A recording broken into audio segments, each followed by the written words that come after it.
আমরা এখন শুরু করি। খুব কম স্টুডেন্ট জয়েন করছো তোমরা, উপস্থিতি এত কম কেন? সবাই জানে তো যখন ক্লাস হবে?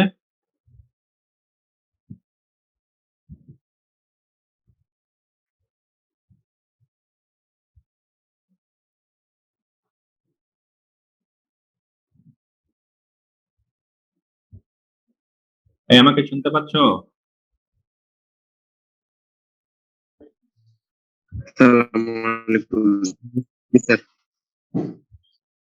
ওকে, ঠিক আছে। তাহলে আমরা গত ক্লাসে দেখেছিলাম যে আমাদের ম্যানিংস এর কোএফিসিয়েন্ট, ম্যানিংস এর রাফনেস কোএফিসিয়েন্টটা কি কি বিষয়ের উপরে নির্ভর করে, বা কি কি বিষয় ম্যানিংস এর কোএফিসিয়েন্টকে এফেক্ট করে। ঠিক আছে, আজকে একটা প্রবলেম করব আমরা। এটা হলো এক্সাম্পল 4.2। এক্সাম্পল 4.2, এখানে বলা আছে যে an open channel lined with concrete D50 equals to D50 median grain diameter দেওয়া আছে হলো 1.5 মিলিমিটার। তাহলে এটাকে যদি আমরা মিটারে করি তাহলে আমাদের হবে হলো 1.5 ভাগ 1000, 0.0015 মিটার। এরপরে বলছে is laid on a slope of 0.01%। তার মানে স্লোপ দেওয়া আছে is equal to 0.1%। তাহলে এটাকে যদি আমরা পয়েন্টে নেই তাহলে 100 দিয়ে ভাগ দিতে হবে। 100 দিয়ে ভাগ দিলে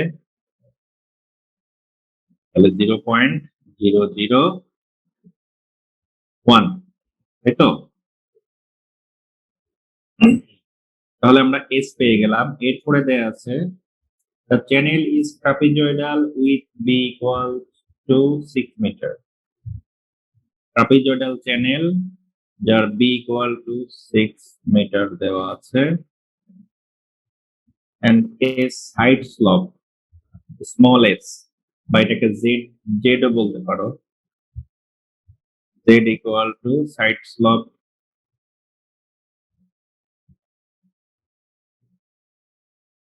2। অর্থাৎ আমাদের চ্যানেলটা এরকম,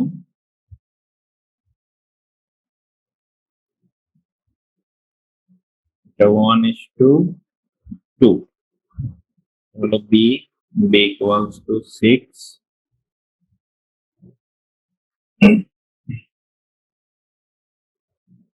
আর ডেপথ অফ ফ্লো আমাদের এখানে দেওয়া আছে 2 মিটার h। তাহলে এই তোমার ক্যারেক্টারিস্টিক্স গুলো দেওয়া আছে। Also compute the uniform flow discharge. এখান থেকে আমাদের ডিসচার্জ কিউ ইকুয়াল টু কত সেটা বের করতে হবে। Also compute the numerical values of Chezy's C, Chezy's constant বের করতে হবে, এন্ড ফ্রিকশন ফ্যাক্টর এবং ফ্রিকশন ফ্যাক্টর এফ বের করতে হবে। এই তিনটা আমাদেরকে বের করতে হবে। এই জিনিসগুলো দেওয়া আছে, এখান থেকে আমরা এই তিনটা বের করব। ঠিক আছে, তো দেখো এখানে আমাদের যে যে জিনিস দেওয়া আছে সেটা থেকে আমরা আসলে কি সিদ্ধান্তে যেতে পারি। এখানে D50 দেওয়া আছে, D50 দেওয়া আছে মানে হলো আমরা এই D50 থেকে ম্যানিংস কোএফিসিয়েন্ট, ম্যানিংস এর n বের করতে পারবো। কারণ আমরা D50 এর সাথে ম্যানিংস কোএফিসিয়েন্টের একটা সম্পর্ক গত ক্লাসে দেখেছি, সেটা হলো n equals to 0.047 D50। তাহলে এখান থেকে 0.047 ইন্টু D50 হলো আমার 0.0015। এখান থেকে আমি পাবো হলো 0.0, sorry to the power 1/6, power 1/6। Mistake হয়ে গেছিল আর কি। তাহলে এখানে 1/6 পাওয়ার দিলে আমার যে ভ্যালু আসে সেটা হলো 0.016। তাহলে আমরা ম্যানিংস এর কোএফিসিয়েন্ট পেয়ে গেছি। এখন এখান থেকে ম্যানিংস এর ইকুয়েশন থেকে আমরা জানি যে q equal to 1/n ar two the power 2/3 s two the power half. দেখো এর মধ্যে আমাদের s টা জানা আছে, a এবং r জানা নাই, n আমরা বের করে ফেলছি। তাহলে আমাদের এখন এই a এবং হাইড্রোলিক রেডিয়াস এই দুটা বের করে নিতে হবে।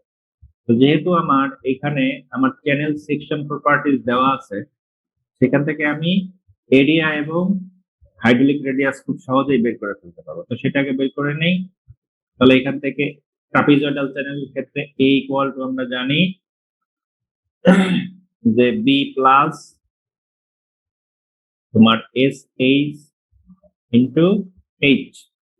তাহলে এখান থেকে আমাদের সব ভ্যালু দেওয়া আছে, b হলো 6 প্লাস এস 2 এবং এইচ ও 2 ইন্টু 2। সেখান থেকে আমাদের ভ্যালু আসতেছে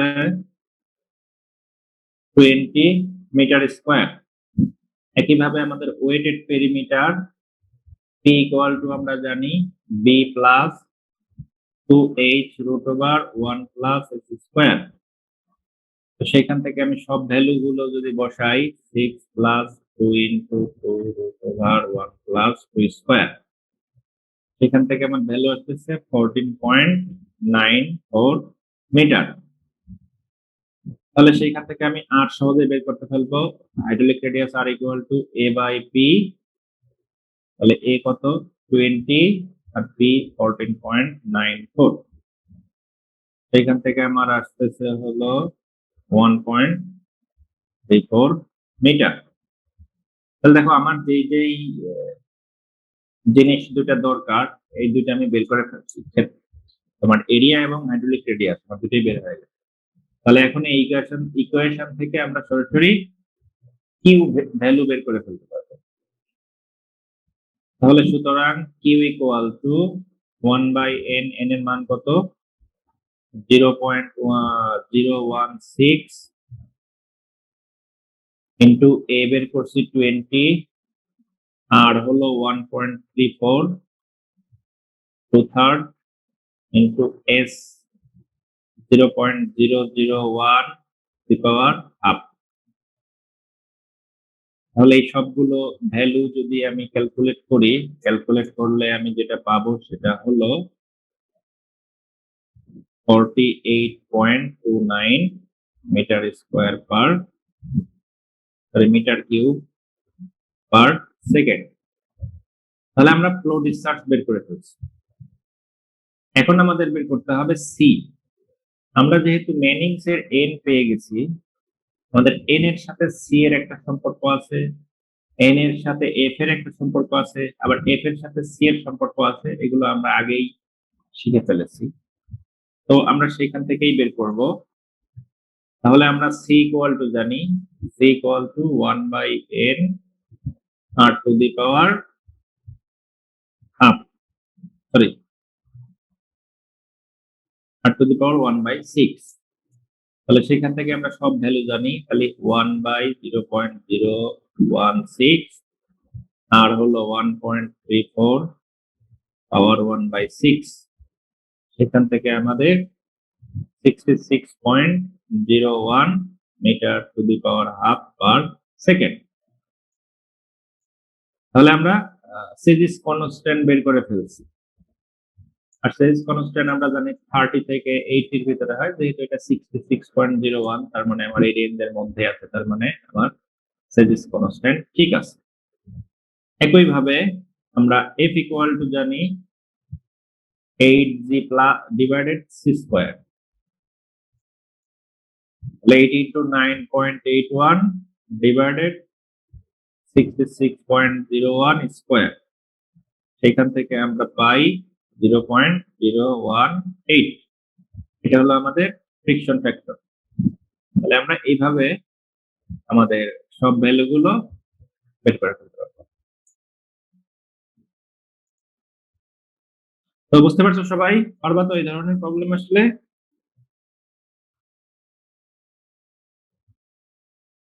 আশা করা যায় পারা যাবে। তো এবারে আমরা আসি যে আমাদের normal depth, section factor, conveyance and hydraulic exponent. আমরা এর আগে ক্রিটিক্যাল ফ্লোর জন্য এগুলো বের করতে হয় কিভাবে আমরা শিখেছিলাম, যে critical depth, critical section factor for critical flow, তারপরে hydraulic exponent for critical flow. এগুলো কিন্তু আমরা এর আগের চ্যাপ্টারে শিখেছি। তো আজকে আমরা যে আমাদের ইউনিফর্ম ফ্লোর জন্য আমাদের নর্মাল ডেপথ, তারপরে সেকশন ফ্যাক্টর, কনভেন্স এবং হাইড্রোলিক এক্সপোনেন্ট এগুলো কিভাবে বের করতে হবে সেগুলো আমরা শিখব। ঠিক আছে? তো আমাদের নর্মাল ডেপথ কে আমরা এইচ এন দ্বারা প্রকাশ করব, তারপরে normal slope K S N দ্বারা প্রকাশ করব, এরপরে তোমার নর্মাল ডিসচার্জ কে আমরা কিউ এন দ্বারা প্রকাশ করব, একইভাবে আমাদের ক্ষেত্রফল থেকে এ এন দ্বারা প্রকাশ করব এবং হাইড্রোলিক রেডিয়াস কে আর এন দ্বারা প্রকাশ করব। যদি তাই প্রকাশ করি তাহলে আমরা ম্যানিংস এর ইকুয়েশন থেকে জানি যে Q N equal to chassis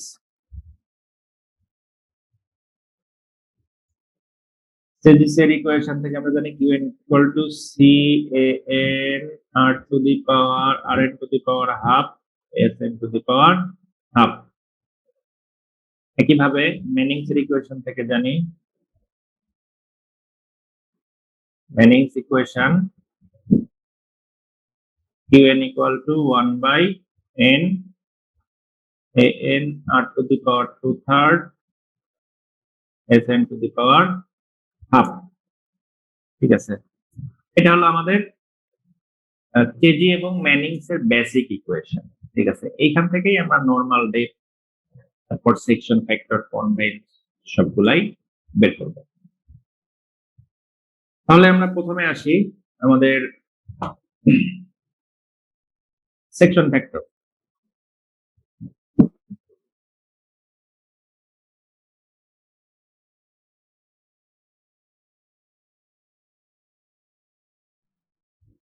আমাদের ইউনিফর্ম ফ্লোর জন্য আমাদের সেকশন ফ্যাক্টরটাকে প্রকাশ করা হয় যে product of area and hydraulic radius, তার পাওয়ার হলো 2/3, অর্থাৎ এই যে A N R N to the power 2/3, এই টার্মটাকেই বলা হয় হলো তোমার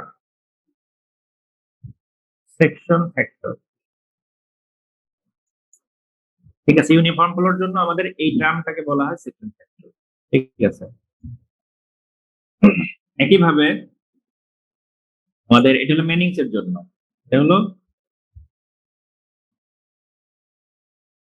ম্যানিংস এর সেকশন ফ্যাক্টর। একইভাবে চেজিস এর সেকশন ফ্যাক্টর তাহলে কত হবে? তাহলে A N R N to the power half, এটা হলো তোমার চেজিস সেকশন ফ্যাক্টর। ফ্যাক্টর ঠিক আছে? তো আমরা যখন ম্যানিংস এর ইকুয়েশন ইউজ করব তখন আমরা এইটাকে সেকশন ফ্যাক্টর হিসেবে ইউজ করব, আর যখন চেজিস এর ইকুয়েশন ইউজ করব তখন আমরা এইটাকে সেকশন ফ্যাক্টর ধরে আমাদের ক্যালকুলেশন করব। ঠিক আছে? তো এটাকে সেকশন ফ্যাক্টর বলা হয় কেন? এটাকে সেকশন ফ্যাক্টর বলা হয় এই জন্য যে আমরা যখন একটা স্পেসিফিক ডিসচার্জে তোমাকে সেকশন ক্যালকুলেট করতে হয় বা একটা চ্যানেল সেকশন ডিজাইন করতে হয় তখন আসলে এই টার্মটাকেই আমাদের বের করতে হয়। এই টার্মটা আমাদের যখন জানা থাকবে তখন আমরা এই যে তোমার নর্মাল ডেপথ এবং আমাদের হাইড্রোলিক রেডিয়াস, তারপরে এরিয়া, এগুলো আমরা খুব সহজেই ক্যালকুলেশন করতে পারি। ঠিক আছে? এই জন্য এটাকে সেকশন ফ্যাক্টর হিসেবে ধরা হয়। তাহলে এই সেকশন ফ্যাক্টর ইকুয়াল টু এই ইকুয়েশন থেকে যদি আমি আসি এটা থেকে প্রথমে আসি, তাহলে an rn two the power 2/3 equal two কি লিখতে পারি, n u n ডিভাইডেড তোমার রুট ওভার এসএন, তাই না? তার মানে আমার যদি চ্যানেল স্লোপ এবং তোমার নর্মাল ডিসচার্জ এই দুটো আমি জানতে পারি এবং আমার ম্যানিংস এর কোএফিসিয়েন্ট যদি আমার জানা থাকে, তখন আমি সেকশন ফ্যাক্টর খুব সহজেই বের করতে পারবো। একইভাবে আমরা যখন চেজিস এর ইকুয়েশন ইউজ করব, চেজিস, তখন আমার A N R N to the power half equal to আমি লিখবো QN divided C root over S N. একইভাবে আমার যদি চেজিস কনস্ট্যান্ট জানা থাকে এবং নর্মাল ডিসচার্জ আমি জানি এবং তার বেড স্লপ জানি, তখন আমি চেজিসের সেকশন ফ্যাক্টর খুব সহজেই বের করতে পারবো। আর এটা আমি যদি বের করতে পারি, তখন আমি ট্রায়াল এন্ড এরর মেথড দিয়ে আমার depth, area, hydraulic radius, velocity সব ক্যালকুলেশন করতে পারবো। ঠিক আছে, এটা গেল হলো সেকশন ফ্যাক্টর।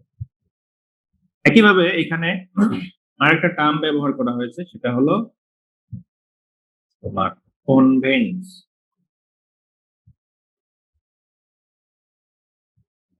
কনভেন্স এটাকে কে দ্বারা প্রকাশ করা হয়, তো K equal to 1/n a r to the power 2/3। এই টার্মটাকে বলা হয়েছে কনভেন্স। ঠিক আছে,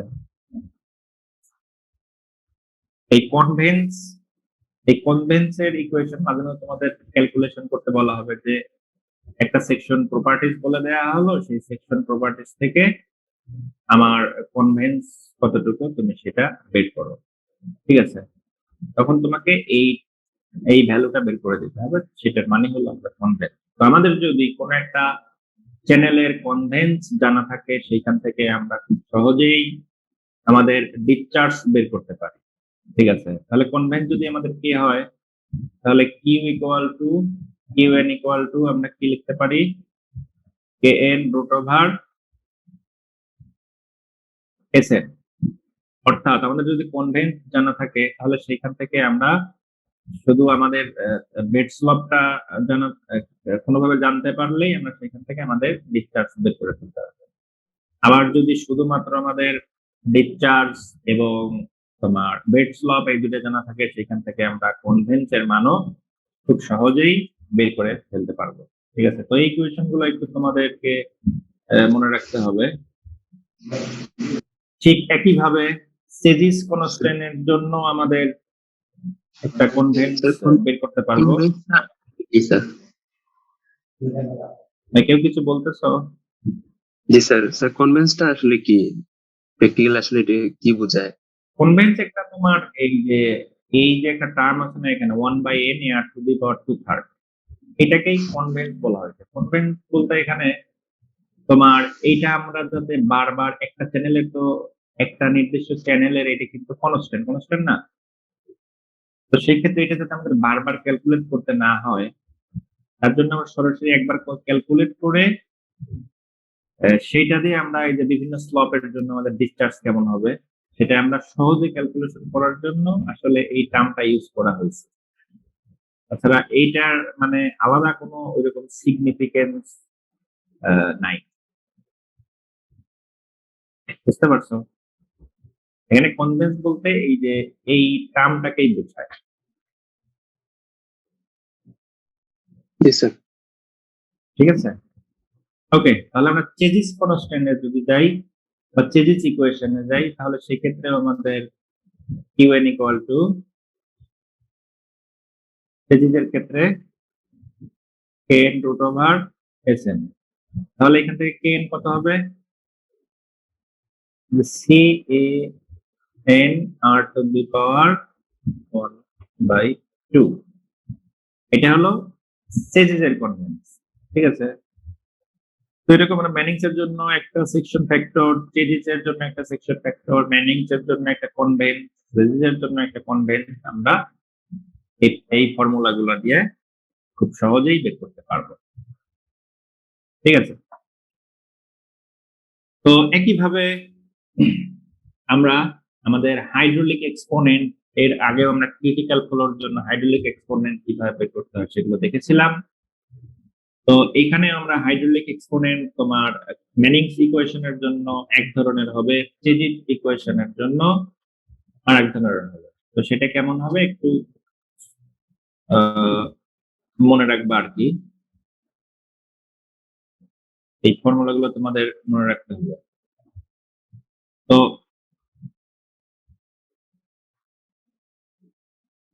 হাইড্রোলিক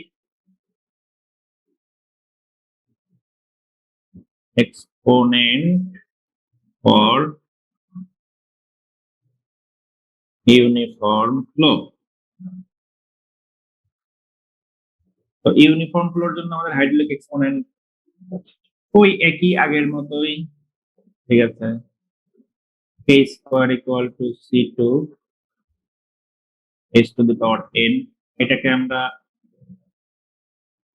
ওই পাশে লগ টক করে ডেরিভেশন করে আমরা ফাইনালি যেটা পাই সেটা হলো n ইকুয়াল টু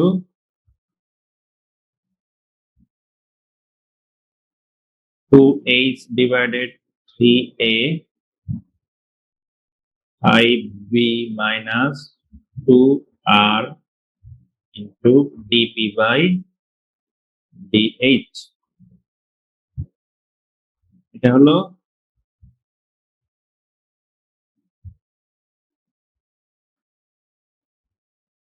ম্যানিংস এর হাইড্রোলিক এক্সপোনেন্ট, আর চেজিসের hydraulic exponent n equal to h by a 3b minus r dp by dh। আচ্ছা, হলো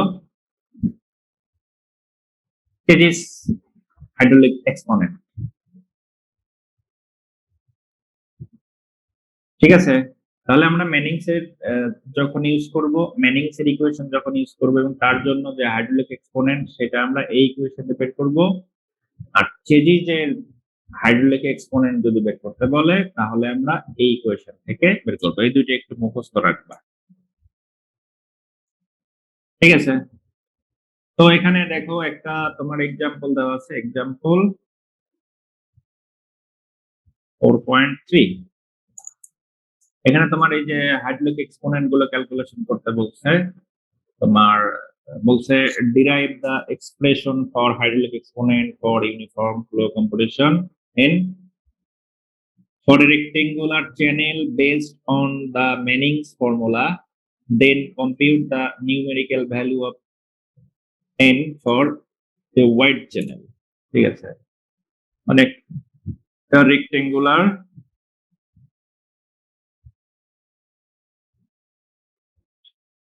চ্যানেল আর হলো হোয়াইট চ্যানেল, এই দুটো চ্যানেলের জন্য hydraulic exponent based on Manning's formula, Manning's ফর্মুলার বেজে তোমার হাইড্রোলিক এক্সপোনেন্টটা কত হবে সেটা তোমাদের বের করতে হবে। ঠিক আছে, এটা পারবা না? পারবা, এটা একটু প্র্যাকটিস করো।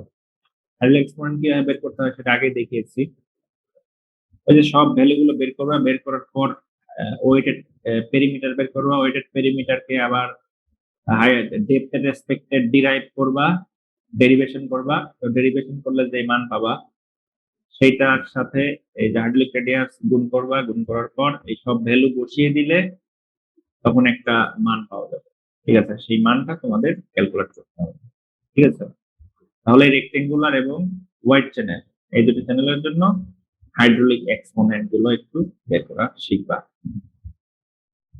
ঠিক আছে,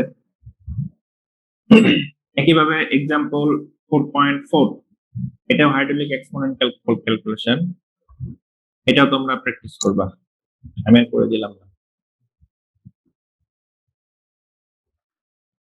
এবার আসি কম্পুটেশন of normal depth.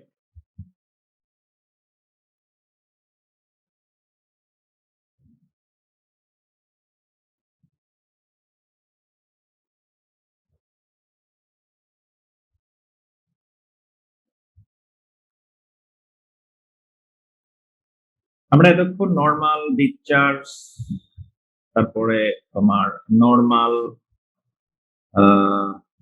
Section factor, ঠিক আছে, তারপরে নর্মাল হাইড্রোলিক এক্সপোনেন্ট, এগুলো আমরা ক্যালকুলেশন করে শিখলাম। এখন আমরা শিখবো যে আমরা কিভাবে আমাদের একটা চ্যানেলের নর্মাল ডেপথ ক্যালকুলেশন করব, ঠিক আছে। এগুলো খুবই সহজ। আমরা যেহেতু নর্মাল তোমার ইউনিফর্ম ফ্লোর জন্য নর্মাল ডিসচার্জের ফর্মুলা জানি, সেটা হলো তোমার রেক্টেঙ্গুলার চ্যানেলের ক্ষেত্রে আমাদের কি Q equal to Qn equal to 1 by n, an R n to the power 2/3, sn to the power half। সেখান থেকে আমার এইটুকু তো কি, এটুকুকে বলা হয় সেকশন ফ্যাক্টর। তাহলে আমি an rn to the power 2/3 equal to আমরা লিখতে পারি n qn divided sn to the power half বা root over sn, বা তোমার এখানে আর নর্মাল লিখলাম না, যেহেতু আমরা ডিসচার্জ থেকেই নর্মাল ডেপথ ইউজ করব, শুধু আমরা এইটাতে এন রাখবো আর এইগুলাতে তোমরা জিরো বসাই দিতে পারো বা শুধু কিউ হিসাবে লিখতে পারো, কিউ এন লিখলে কোনো সমস্যা নেই, ঠিক আছে। তাহলে এখান থেকেই আমরা মূলত আমাদের নর্মাল ডেপথ বের করা শিখবো, ঠিক আছে। তাহলে প্রথমে আসি আমরা for white channel.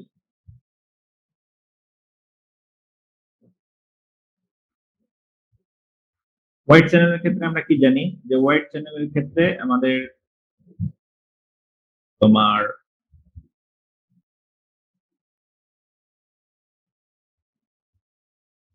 a equal to H ধরা হয়, কারণ আমাদের বি অনেক বড়, এই জন্য বিটাকে তোমার ভাগ যোগ করে আমাদের ওইটাকে ইয়ে করা হয়, নেগলেক্ট করা হয়, ঠিক আছে। একইভাবে আর ইকুয়াল টু আমরা জানি হলো H,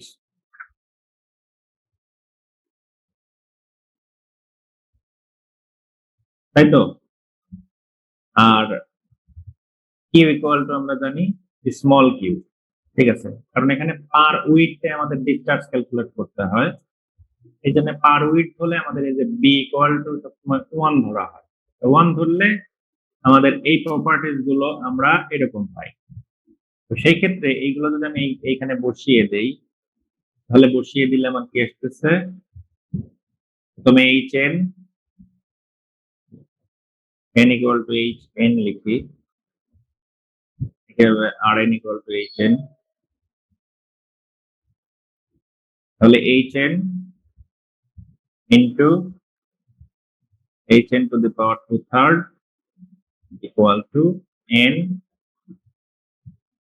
Q divided root over h।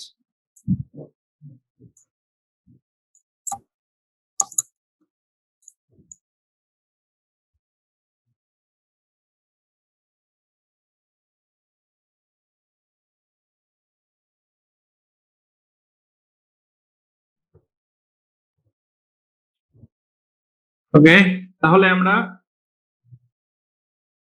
এখানে এই মানগুলো বসিয়ে দিলাম, বসিয়ে দিলে তাহলে আমরা এখানে কি পাচ্ছি, এই পাশে আমরা পাচ্ছি H N to the power 5/3 equal to n Q divided root over s। তো সেখান থেকে এইচ এন ইকুয়াল টু আমরা কি পাই,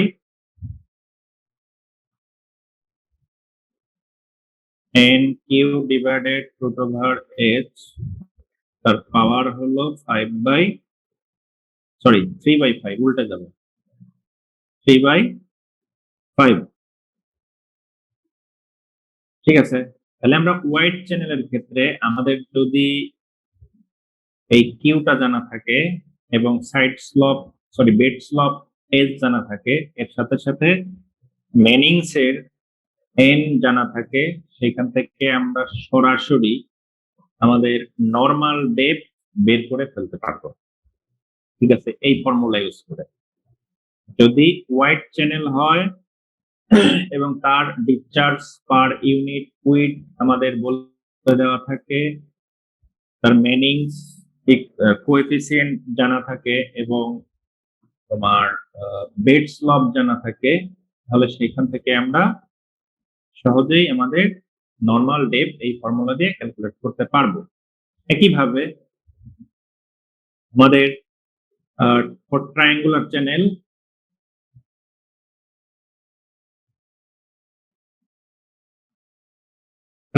চ্যানেলের ক্ষেত্রে আমাদের HN ইকুয়াল টু হবে 2 to the power 1/4 into 1 plus s square to the power 1/8 divided s to the power 5/8 into n cube divided root over s তার পাওয়ার হলো 3/8।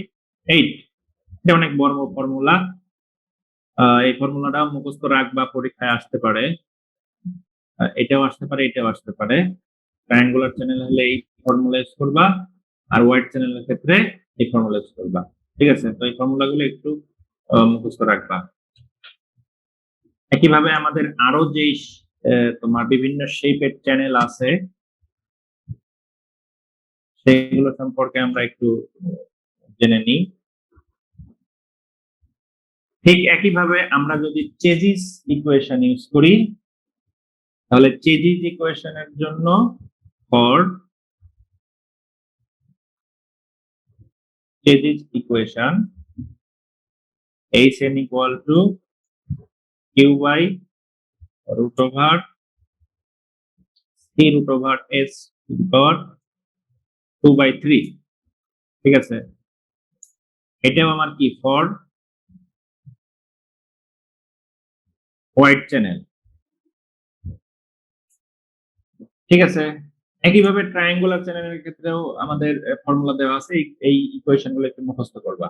ঠিক আছে, মুখস্থ করার পরে তোমার এক্সাম্পল 4.5 এক্সাম্পল 4.6 এই দুটো এক্সাম্পল করবা। ঠিক আছে, এটা প্র্যাকটিস করা খুবই সহজ, সব ভ্যালু দেওয়া আছে, সেখান থেকে শুধু ইকুয়েশনে ইউজ করলেই সরাসরি বের হয়ে যাবে, তো এটাতে কোনো ঝামেলা নেই। তো এই প্রবলেম গুলো একটু গুরুত্বপূর্ণ খুবই, তোমার বিভিন্ন সময় বিভিন্ন পরীক্ষাতে এগুলো আসে। ঠিক আছে, তো এগুলো আমি নিজে ফেস করছি, এই জন্য তোমাদেরকে বলবো আগে থেকে একটু সুন্দর করে প্র্যাকটিস করে রাখলে ভবিষ্যতে তোমাদের জন্য এটা সহজ হবে। ঠিক আছে, তাহলে এ পর্যন্ত কারোর কোনো কোশ্চেন আছে?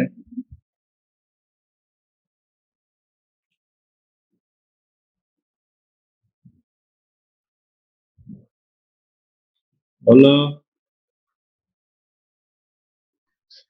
না স্যার, স্যার এত লম্বা লম্বা ফর্মুলা গুলো তো মনে রাখা কষ্ট হবে স্যার, এত বড় ফর্মুলা স্যারের আগে দেখি। কষ্ট তো করতেই হবে, পরীক্ষার জন্য মনে মনে রাখতেই থাকবে হবে, না থাকলেও রাখতে হবে। 1/4 3/8 একই 5/8 সাথে তোমরা তাহলে প্যাচ লাগবে, আবার ভুলবা, আবার শিখবা, এভাবেই চলতে থাকবে আর কি। 4.7 4.8 4.9 দরকার নেই, কমায় দিলাম। ঠিক আছে, তারপরে 4.10 এই করে তোমাদের হোমওয়ার্ক আজকে এ পর্যন্তই থাক। নেক্সট ক্লাসে আমরা এই চ্যাপ্টার শেষ করে দেবো ইনশাআল্লাহ।